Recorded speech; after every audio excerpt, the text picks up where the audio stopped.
Hey guys, Blake here with another video, and today we've got a little bit of a different style of thing going on. Had a few jobs I needed to do, so we're going to move around some fish today, and I'm going to explain why, so let's jump straight into the video.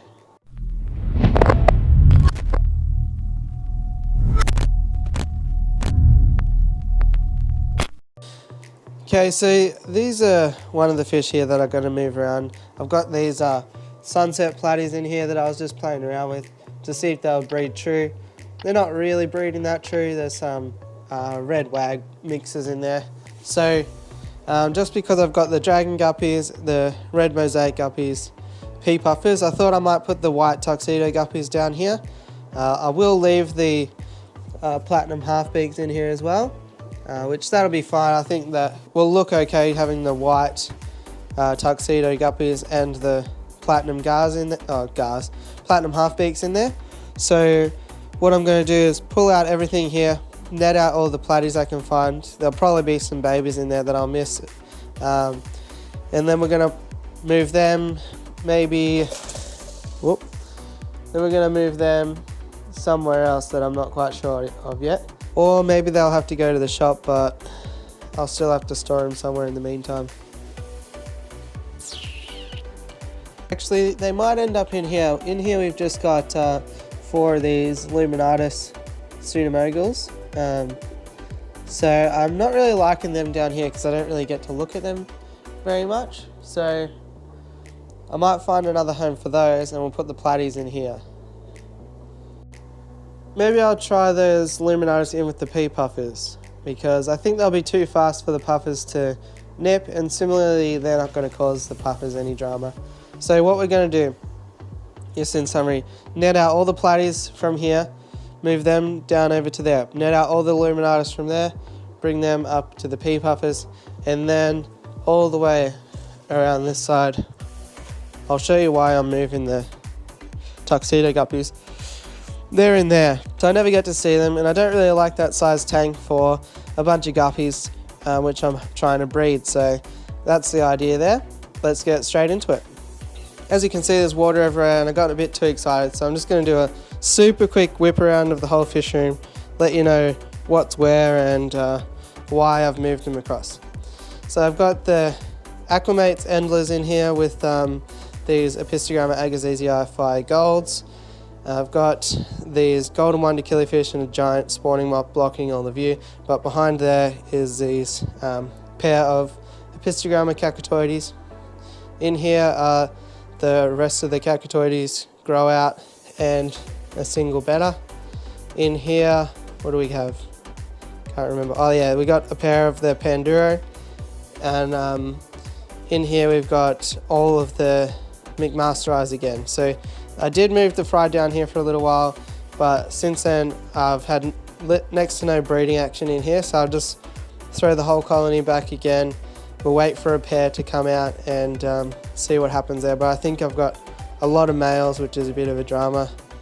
But the reason I moved basically all the Epistos one tank next to each other is to encourage breeding. So I've tried lots of different things, and sometimes what you need to do is just chuck them in a new tank and they start to breed. Also there's the ornate rads up here.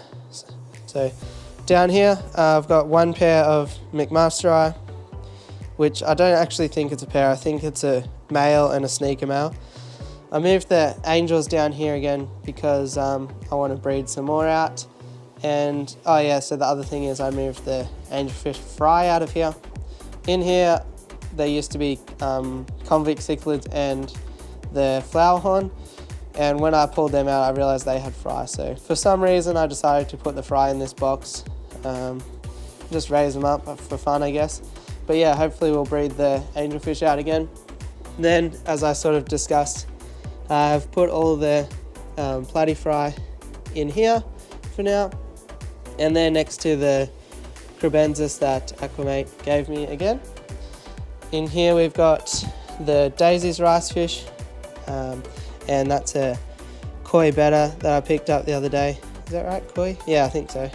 Marble betta, whatever you want to call it.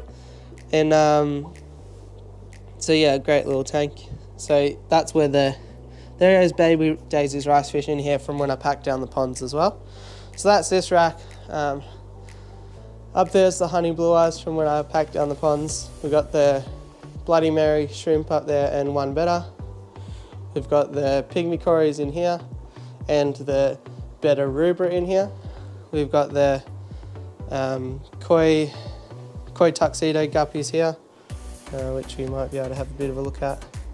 Finally, I figured out how to change the GoPro so that it doesn't get flashing from these lights, which is handy. Got the pea puffers in here somewhere. Oh, there's one at the front. Right there. But I'm tossing and turning about putting something else in with these guys, just because, yeah, just something else to look at.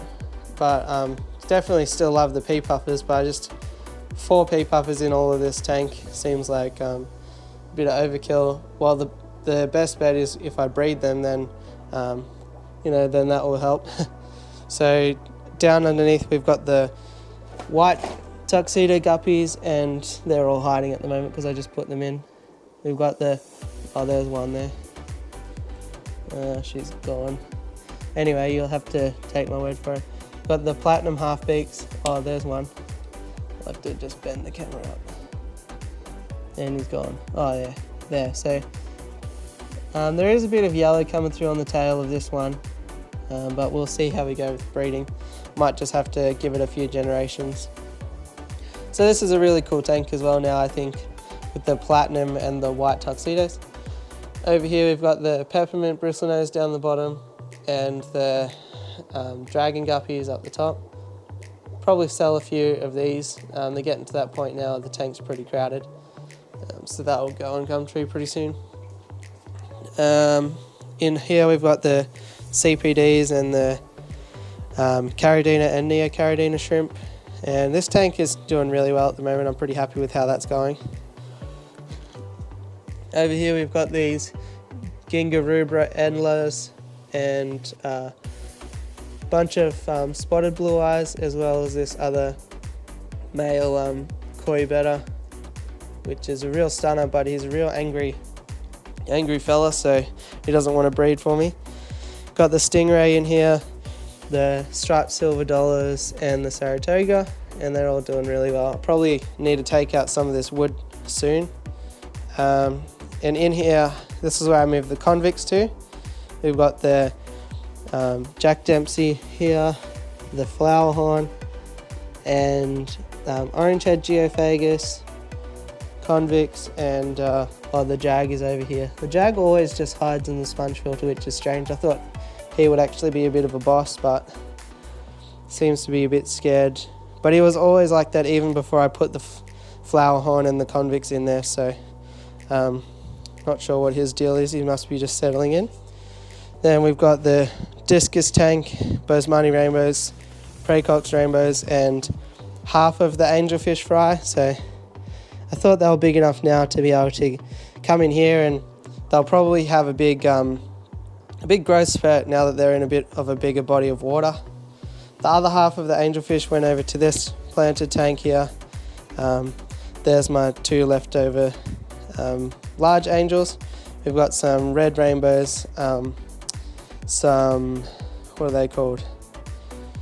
Melanitania nigrans, I think it's called, the black banded rainbow. And yeah, the Julii cories are down the bottom here somewhere. Oh, there's one. You might be able to see. Yeah, so fun little tanks. I think this stocking works a lot better. And I'll go around to the back and show you there whilst we're doing a super fast fish room tour.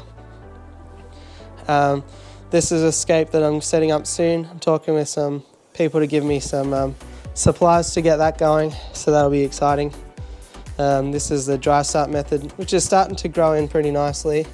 So they usually take about 4 to 6 weeks to get going, which seems right on track. The Betta sorority.